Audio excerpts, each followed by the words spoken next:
네, 이번에는 모닝뉴스 같이 살펴보시죠. 우리나라가 경제 규모가 내년에도 세계 10위를 차지할 것으로 IMF 쪽에서 전망을 내놨습니다. 주말자로 나온 보고서인데요.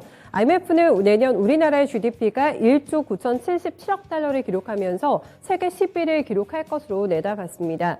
이 전망대로라면은 지난해부터 내년까지 3년 연속해서 10위 자리를 꿰차게 되는 건데요. 코로나 여파에도 불구하고 비교적 양호한 성장세를 이어나갈 것으로 평가했습니다.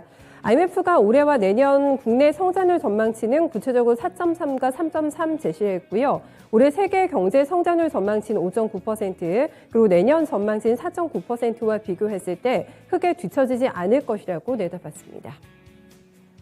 네, 대한항공과 아시아나항공의 합병 심사가 조만간 마무리가 될 전망입니다. 공정위는 이번 주 안에 기업 결합에 대해서 심사한 보고서를 기업 측에 전달하고 전환회의에 상정할 방침이라고 밝혔습니다. 기업 결합을 승인하는 대신에 이 두 항공사의 운수권을 회수하는 조건을 내걸 것으로 업계선을 내다보고 있는데요. 운수권을 회수하고 나서 국내 LCC에 재분배하게 되면은 노선의 독점 문제가 어느 정도 해소가 될 수 있기 때문입니다. 하지만 대한항공 측에서는 운수권 회수 조건에 반발할 가능성이 크다고 보고 있는데요. 통합을 위해서 기존의 노선을 포기하게 된다면은 노선이 아무래도 축소가 되기 때문에 이로 인한 경쟁력이 훼손될 수밖에 없고요. 인력 부조 조정으로 통합 시너지가 줄어들 수 있다는 입장인데요. 대한항공과 공정의 입장이 어떻게 조율되는지 확인 필요할 것 같습니다.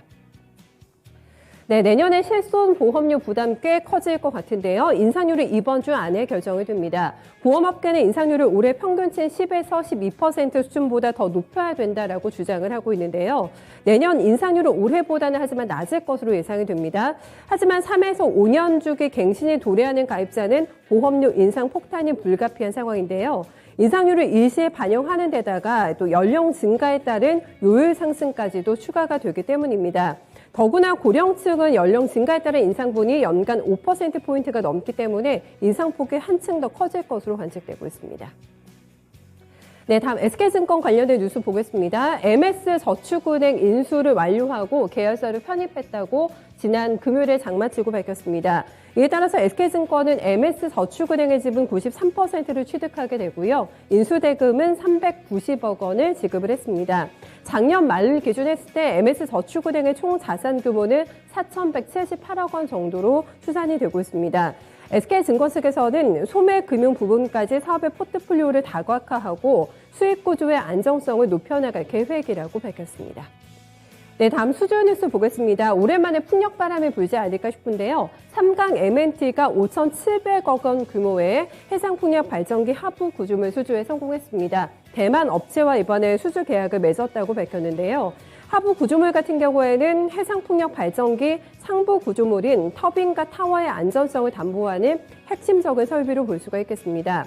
경남 고성에 있는 공장에서 2024년 말까지 총 10만 톤 규모의 하부 구조물을 제작한다는 계획입니다. 한편 이번 수는 회사 설립 이후에 단일 계약 기준으로는 최대 규모고요. 올해 누적 수주액은 1조 3천억 원을 넘긴 것으로 확인되고 있습니다. 네, 마지막으로 NHN의 물적 분할 뉴스입니다. 내년 4월에 클라우드 사업 부분을 물적 분할하겠다고 밝혔는데요. 가칭 NHN 클라우드를 설립을 하고 국내외 클라우드 시장의 성장을 가속화하겠다는 그런 계획입니다. 내년 3월 주총에서 이번에 분할 계획서를 승인할 예정이라고 밝혔는데요. NHN 측에서는 이번에 물적 분할을 통해서 전문화된 사업 부분에 기업의 역량을 집중해 해당 사업 부분의 전문성과 시장 경쟁력을 강화하는 게 목적이라고 밝혔습니다. 또한 기업 가치와 주주 가치를 제고한다는 목적도 함께 덧붙이고 있는 상황입니다. 네, 이렇게 해서 오늘 시장에 영향을 미칠 만한 주요 뉴스들 정리해봤습니다.